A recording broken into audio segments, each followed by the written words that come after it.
It is said that to trust is one of the most difficult things a mortal can do. And few people know that more than Orpheus, whose lack of trust cost him love. Father, I've fallen in love.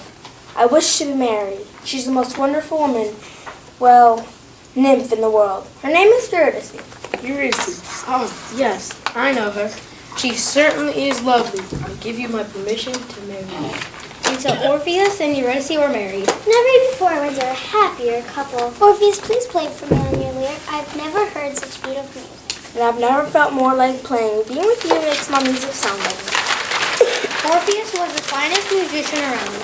His music charmed savage beasts and made all those around him feel happy and peaceful. My love, while you are playing, I think I will pick some flowers up on that hill. Your music will follow me and keep me company as I gather some blossoms. I will play, my sweet, and I'll eagerly await your return.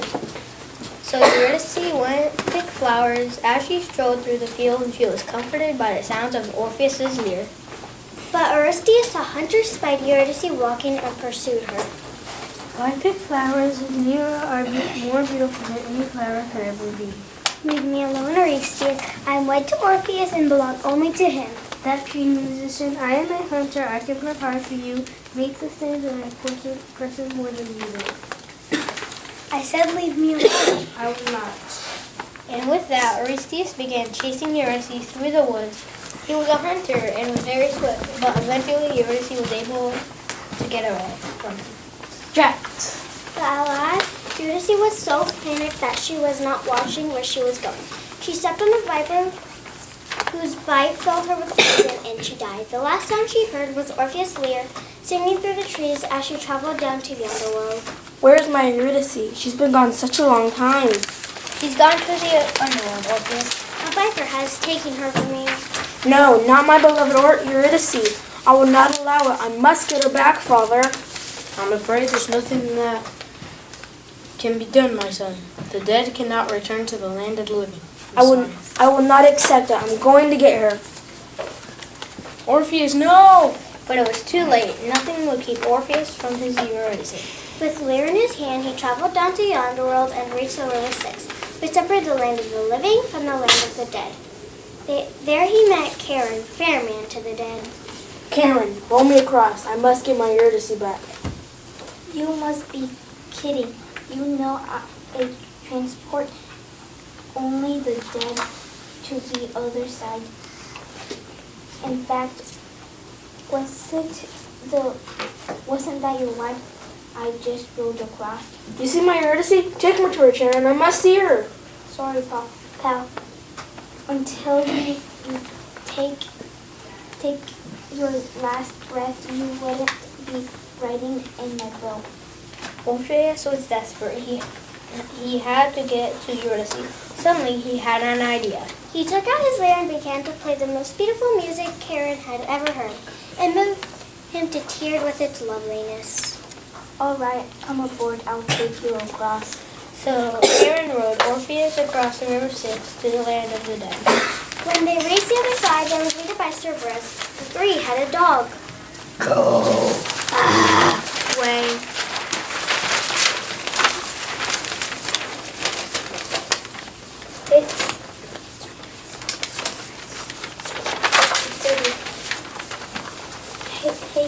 Hades' three-headed dog rode you across, but he'll never let you in his fierce eye, will I tell you. Leave this Place. Then Orpheus took up his lyre and began to play.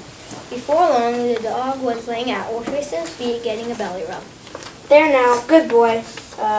Boys. Anyway, see ya. I smell a living man here in the underworld. Who dares to enter? It is I, Orpheus, and I've come to take my Eurydice home with me. Home? Ha! She is home. This is now her home. Orpheus? No, she was taken too soon. I must have her back. She'll come to you eventually, but not now. Persephone knew what Orpheus was going through. She had to live half a year in the underworld from the other half. She could stay in the land of the living with her mother, Demeter. Persephone, can't you help on Orpheus' behalf? Hades, maybe you can reconsider. I know how painful it is to be taken from this world. I miss my mother terribly when I'm down here for half the year. I won't. She died and she's here now. And that's that. Once again, Orpheus used the only weapon he'd ever had. He played a tune on his lyre that was the most beautiful ever imagined. It even reduced Hades, the god of the underworld, to tears. And that's no easy task. Please stop. I can't take anymore. It's too beautiful. Okay, Orpheus, since you moved me to tears and no one has ever done that, you may have your Eurydice back. Bravo, Orpheus. Oh, thank you, Hades. On one condition, I may be softly, but I'm still king of the dead. Eurydice will follow you back to the land of the living, but you must not come back to look at her until you are both on the other side. If you do, she will be mine forever. Deal? Sounds simple enough. Okay, bring it to her. Eurydice was proud of Orpheus. The two could not contain their joy at seeing each other. Orpheus! Eurydice! Oh, please now go, and remember, do not look back. So Orpheus and Eurydice began the long journey back to the land of the living, with Eurydice walking behind Orpheus. They made it past Cerberus, who was drooling in his sleep, still wearing 3 big smiles from Orpheus playing. They met Charon at the river Styx.